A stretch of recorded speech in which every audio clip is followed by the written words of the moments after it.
आगे बढ़ते खबर आरजीकर अस्पताल से जुड़ी सामने आ रही है, जहां आरजीकर अस्पताल केस में बड़ा फैसला सामने आया है। आरोपी संजय रॉय दोषी करार दिया गया है। सियालदह कोर्ट का बड़ा फैसला सामने आया। Trainee doctor rape murder case में फैसला सामने आया है। तो इस वक्त की बहुत बड़ी खबर यह निकलकर सामने आई है। सियालदह कोर्ट सोमवार को जो है सजा का ऐलान करेगी, तो दोषी करार दिया गया है संजय रॉय को। यह बड़ी खबर है।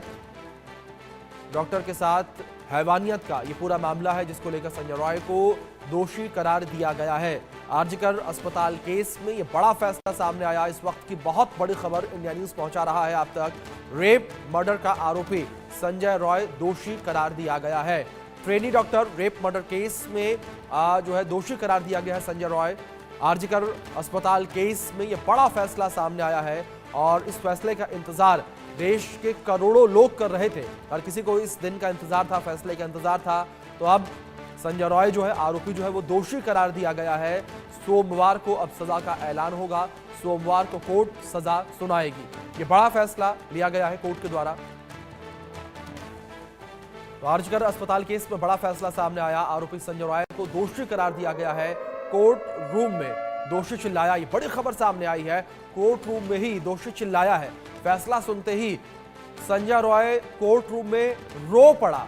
उसने कहा कि मैं आरोपी नहीं हूं, मैंने कुछ नहीं किया, मैं बेकसूर हूं। संजय रॉय के द्वारा यह कहा गया, आरोपी के द्वारा कोर्ट रूम में यह कहा गया कि मैंने कुछ नहीं किया है, मैं आरोपी नहीं हूं, मैं बेकसूर हूं।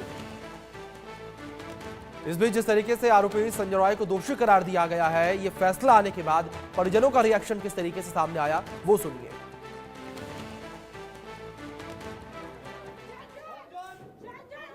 RG Kar medical college rape and murder मामले पर आज सियालदह कोर्ट की तरफ से कोलकाता पुलिस का सिविक वॉलंटियर संजय राय को दोषी ठहराया गया है। इस वक्त हम लोग मौजूद है संजय राय का घर में। संजय का माताजी हम लोगों के साथ है। आज संजय को, आपका बेटा संजय को दोषी ठहराया गया है सियालदह कोर्ट की तरफ से। रेप एंड मर्डर जो मामला हुआ था उस मामले पर आप क्या बोलेंगे? आप क्या बोलेंगे, हम क्या बोलेंगे। उनका पार कर दिया, बहू के पार कर दिया। अब दो माँ बेटा के पीछे जो लगा है, इनका भरोसा रख दिया। और कुछ नहीं बोलेंगे। इंसाफ इन्हीं का हाथ में है। जैसा भगवान के आज जो दिया है वो भगवान के हाथ में है। निर्दोषी के जो तकलीफ देता है, वो जैसा तकलीफ उठा रहा, उसको भी तकलीफ मिलेगा। कोई खाते मरे, कोई भूखा मरे। आपको क्या लगता है संजय ने ये जुर्म किया है?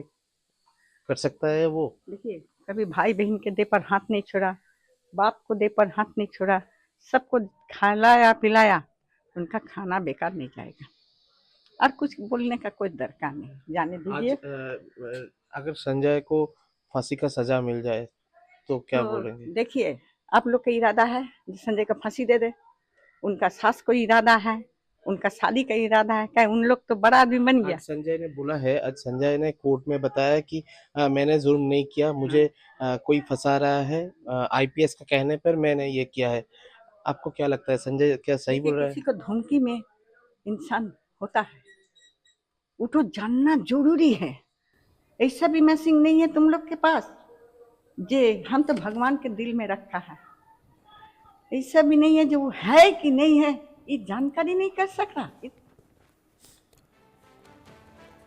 खबर पर अधिक जानकारियों के साथ हमारे सहयोगी रनिक दत्ता जुड़ गए हैं। रनिक, सबसे पहला सवाल आपसे यहाँ पर यही है, जिस तरीके से फैसला सामने आया है, आपने परिवार से भी जाकर मुलाकात की, बातचीत की, ऐसे में परिवार के साथ साथ जो आस पड़ोस के लोग हैं उनका रिएक्शन किस तरीके से सामने आ रहा है इस पूरे मामले को लेकर, जो दोषी करार दिया गया संजय रॉय को? हाँ, देखिए, संजय राय का ये जो दोषी करार किया गया है, इसको लेकर बोल सकते हैं मिक्स एंड मैच जो प्रतिक्रिया है वो सामने आ रहा है। क्योंकि किसी का कहना है कि संजय राय का जो बिहेवियर, वो बिहेवियर सही नहीं था, संजय इस तरीके का घटना को अंजाम दे सकते हैं। और किसी का कहना है कि संजय इस तरीके का घटना अकेला नहीं कर सकते।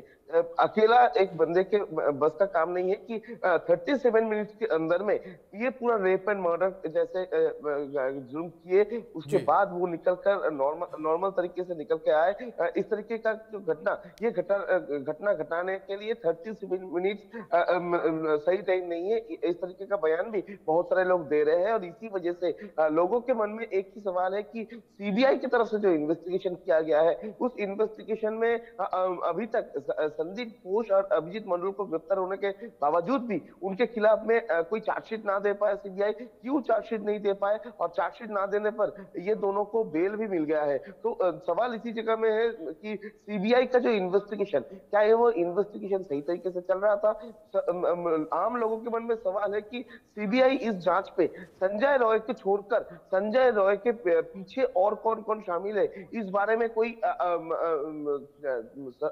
फाइनल चार्जशीट क्यों नहीं पेश कर रहा है सीबीआई ये केस को अभी तक खत्म क्यों नहीं कर रहा है, ये सवाल ही आम लोगों के मन में है। तो एक तरफ जब विक्टिम का जो परिवार है उनके तरफ से कहा जा रहा है कि ये सब एक पहले पड़ाव कंप्लीट किया गया है, और दूसरी तरफ जो एक्यूज का परिवार है यानी संजय राय का जो परिवार, उनकी तरफ से कहा जा रहा है कि संजय को नया विचार मिलेगा, संजय के ऊपर भरोसा रखना पड़ेगा, ऐसा उम्मीद भी परिवार की तरफ से रखा जा रहा है। तो कुल मिलाकर ये संजय राय दोषी है कि नहीं, एक तरह शियालदा कोर्ट ने उनको दोषी ठहरा दिया गया है, और इसी सिचुएशन में बिल्कुल संजय राय को दोषी ठहरा दिया गया है। दूसरी ओर अगर सीबीआई को लेकर बात की जाए तो सीबीआई ने भी कोर्ट से फांसी की सजा की मांग की है। अब देखना होगा कि सोमवार को कोर्ट के द्वारा क्या फैसला सुनाया जाता है, क्या सजा सुनाई जाती है। फिलहाल बहुत शुक्रिया रहने का आपका जुड़ने के लिए और इन तमाम जानकारियों के लिए।